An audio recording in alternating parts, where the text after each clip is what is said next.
તો જૂનાગઢ જિલ્લામાં પણ વહેલી સવારે વરસાદી ઝાપટા પડ્યા છે। વરસાદ પડતા ખેડૂતોની હાલત કફોડી બની।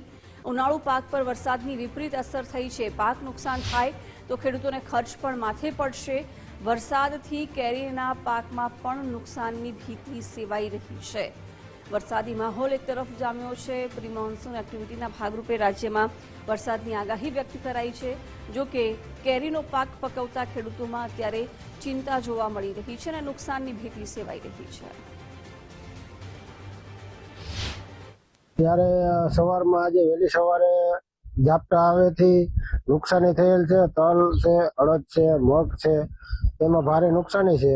નથી એમાં અત્યારે કટર હાલે એમ કે નથી માણસો મળતા, એટલે એ બાબતે ધ્યાન લઈને નુકસાની તો ઘણી છે। વીઘે 10,000 રૂપિયાનું વાવેતરનું આ તે ખર્ચવાનું નુકસાની છે। અત્યારે સવારમાં થોડાક છાંટા સુધી થયા છે। એમાં અમારે મગ અને તલનો પાક હતો, એમાં થોડીક છાંટાના હિસાબે નુકસાની થયેલ છે। જો હજી વધારે વરસાદ આવશે તો હાવ નુકસાની પૂરેપૂરી હોય, 100% નુકસાની જાય એમ છે અને એમાં કઈ બહુ વરે એમ નથી।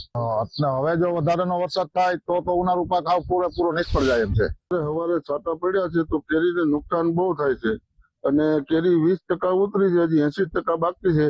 એમાં સોનમાં આવે તો રોગ આવે એટલે કોઈ માણસ લે નહીં અને કેરીને બહુ અતિ નુકસાન થાય, એટલે અમારું મહેનતમાંથી પાણી ફરે છે અને અમને બહુ નુકસાન થાય છે। અને આ કમોસમી વરસાદ ગયો, અત્યારે હજી ચોમાસાને વાર છતાં વરસાદ વળી ગયો અને કેરીના પાકને બહુ નુકસાન થાય। કેરીમાં ઉનાળાનો પાક હતો તો બહુ સારું હતું અત્યાર લગન, આજથી નુકસાની બહુ છે, એટલે ખેડૂતને થોડી ઘણી નુકસાની થાય ખરું।